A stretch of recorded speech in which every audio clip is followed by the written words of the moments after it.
Hi நமஸ்காரம். இன்னைக்கு நம்ம பருப்பு தொகையல் அமைக்க போகிறோம்.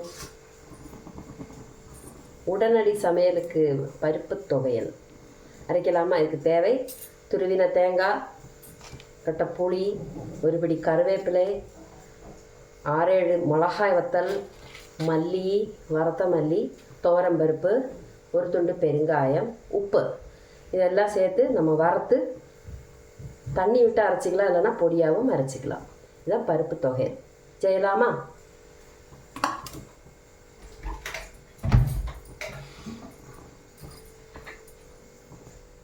கொஞ்சமாக எண்ணெய் விட்டுக்கணும்.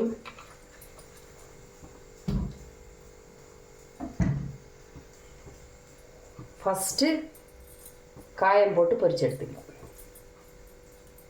எண்ணெய் சூடாகட்டும்.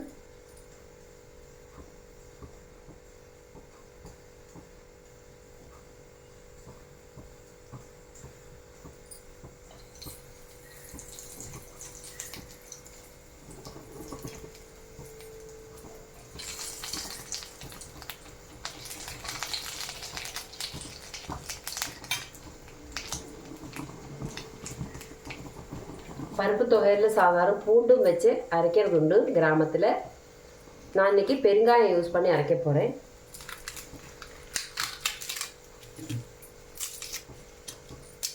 லாஸ்ட்டில் 2 துண்டு பூண்டும் நான் சேர்ப்பேன். எப்படி டேஸ்ட் இருக்குன்னு பார்க்க வேண்டாமா?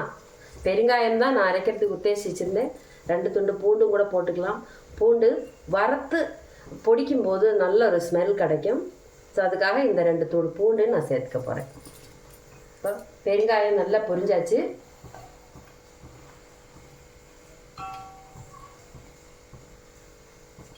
நெக்ஸ்ட்டு துவரம்பருப்பு போட்டுக்கலாம்.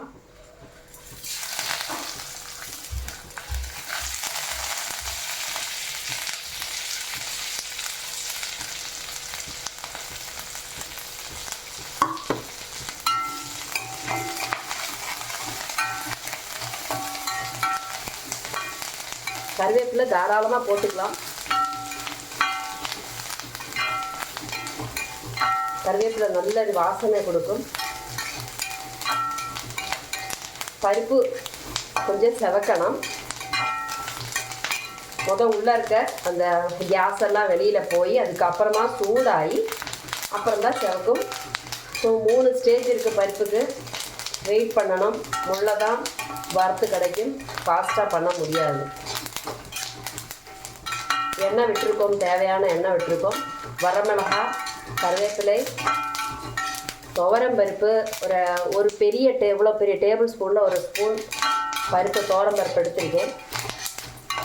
மல்லி 1 டேபிள் ஸ்பூன் மல்லியும் எடுத்துருக்கேன். மல்லி நல்ல வாசனையாக இருக்கும்.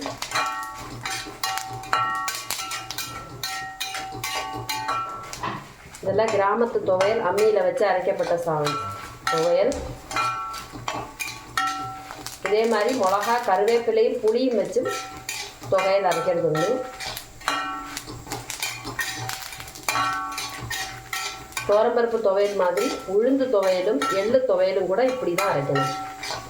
பருப்புக்கு பதிலாக எள்ளு, பருப்புக்கு பதிலாக உளுந்து, அது மாதிரி மாற்றி மாற்றி நம்ம உளுந்து துவையல், பருப்பு துவையல் அரைச்சிக்கலாம். இப்போ பருப்பு ரெடி ஆகிடுச்சு. இது மேலே நம்ம இந்த தேங்காயை போட்டுக்கலாம்.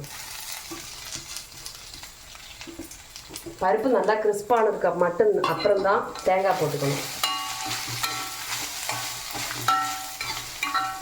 பருப்பு நல்ல வாசனை வரும்போது அதுதான் இண்டிகேஷன். கொஞ்சம் அந்த பக்கம் போச்சுன்னா கரிஞ்சு போயிடும். தேங்காய் நல்லா சூடாக வறுத்துக்கலாம்.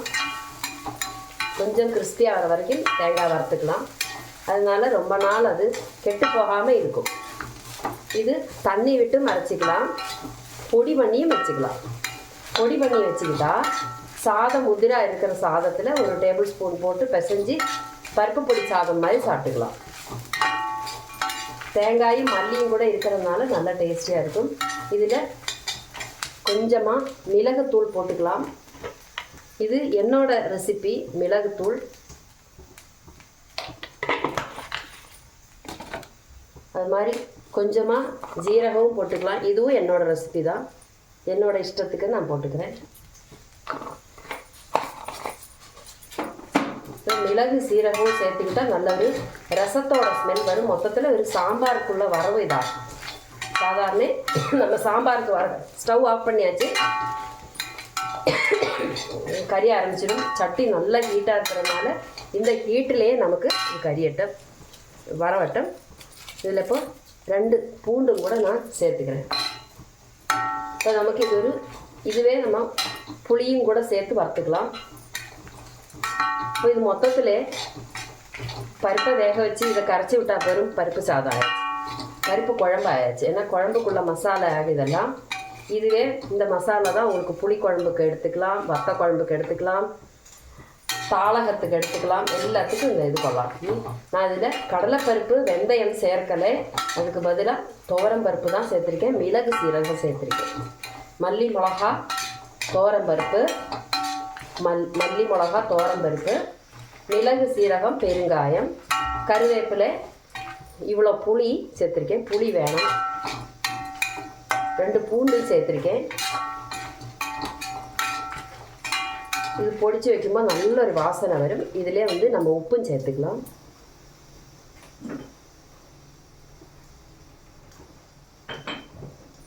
தேவையான உப்பு சேர்த்துக்கிறேன். உப்பு கொஞ்சம் கம்மியாகவே போட்டுக்கலாம், அப்புறம் தேவையான ஆட் பண்ணிக்கலாம். ஒரே முட்டா உப்பை போட்டால் சிலப்பம் வாயில் வைக்க முடியாமல் ஆகிடும். அதனால் உப்பு எப்போவுமே பாதி போட்டுட்டு அதுக்கப்புறம் பத்தலைன்னா 2ஆமே போட்டுக்கலாம். நம்ம வரவு இங்கே ரெடி ஆகிடுச்சு, பூண்டு போட்டாச்சு, புளி உப்பெல்லாம் போட்டாச்சு. இது கொஞ்சம் நேரம் நம்ம ஆற வைக்கணும். ஆற வச்சுட்டு நல்லா பொடி பண்ணிக்கலாம்.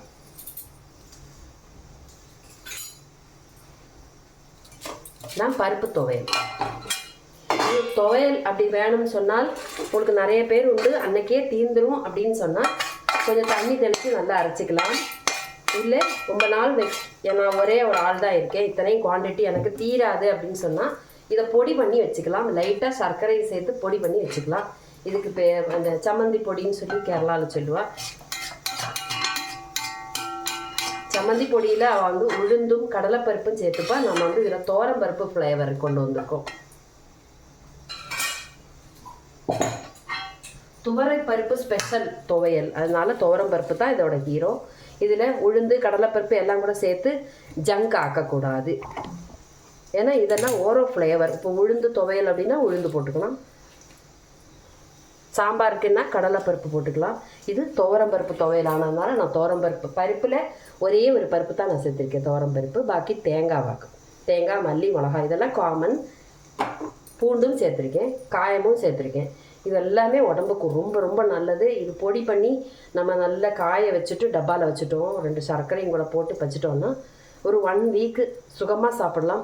சாதத்தில் நல்லா ஒரு டேபிள் ஸ்பூன் போட்டு நல்லா விரவி எடுத்து இப்போ இந்த குக்கரில் நான் 1 நாழி அரிசியும் 1 டேபிள் ஸ்பூன் நெய், கொஞ்சம் மிளகு, உப்பு எல்லாம் சேர்த்து 3 கிளாஸ் தண்ணி வச்சு குக்கரில் வச்சுருக்கேன்.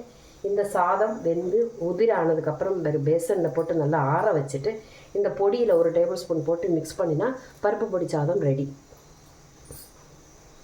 நான் ஆனதுக்கப்புறம் உங்களுக்கு ஃபோட்டோ அப்லோட் பண்ணுறேன். நம்ம பருப்பு பொடி என்ன கலரில் இருக்குதுன்னு பாருங்கள், சாக்லேட் கேக்கு கலரில் இருக்குது. இதில் பூண்டு வாசனை கமகமன்னு வரும், கருவேப்பிலையும் நல்ல வாசனை வருது, துவரம்பருப்பு வாசனை வருது. ஒரு துண்டு சர்க்கரை போட்டிருக்கேன். புளி இவ்வளோ புளி வேணால் போட்டுக்கலாம், இல்லாட்டி கம்மியாகவும் பண்ணிக்கலாம். பாதி புளி எடுத்து வேணால் மாட்டி வச்சுக்கோங்க, புளி வேணுமானா போட்டுக்கலாம், இல்லைன்னா ரொம்ப டேஸ்டியாக இருக்கும். இது மாதிரி சாதத்தில் போட்டு விரவி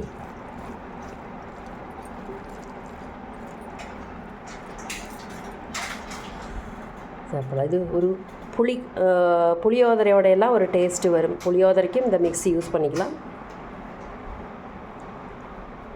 அப்போ நம்மளுடைய பருப்பு பொடி இங்கே தயாராகியாச்சு. இதில் வேணால் தண்ணி விட்டு அரைச்சிக்கலாம். ஒரு நாளைக்கு வேணும்னா 1 ஸ்பூன் எடுத்து தண்ணி விட்டு அரைச்சிக்கிட்டால் தொகையல். இந்த பொடி ஆனாக்க 1 வாரத்துக்கு அப்படியே பத்திரமா இருக்கும், அதுக்கப்புறமா இருக்காது, பூத்து போயிடும். செஞ்சு சாப்பிடுங்க. நான் நல்லெண்ணெய் 1 டேபிள் ஸ்பூன் நல்லெண்ணெய் இந்த சாதத்தில் விட்டுட்டு ஒட்டாமல் இருக்கிறதுக்காக, ஏற்கனவே நான் நெய் போட்டு தான் சாதம் வடிச்சிருக்கேன், அதனால் பொடி போடும்போது கொஞ்சம் ஒட்டாமல் இருக்கிறதுக்காக 1 டேபிள் ஸ்பூன் நல்லெண்ணெய் சேர்த்துருக்கேன். இது இப்போது உங்களுக்கு நல்ல காரசாரமாக பூண்டு வாசனை எல்லாம் ஒரு புளியோதரையோட வாசனையும் இருக்குது புளி சேர்த்துருக்கிறதுனால.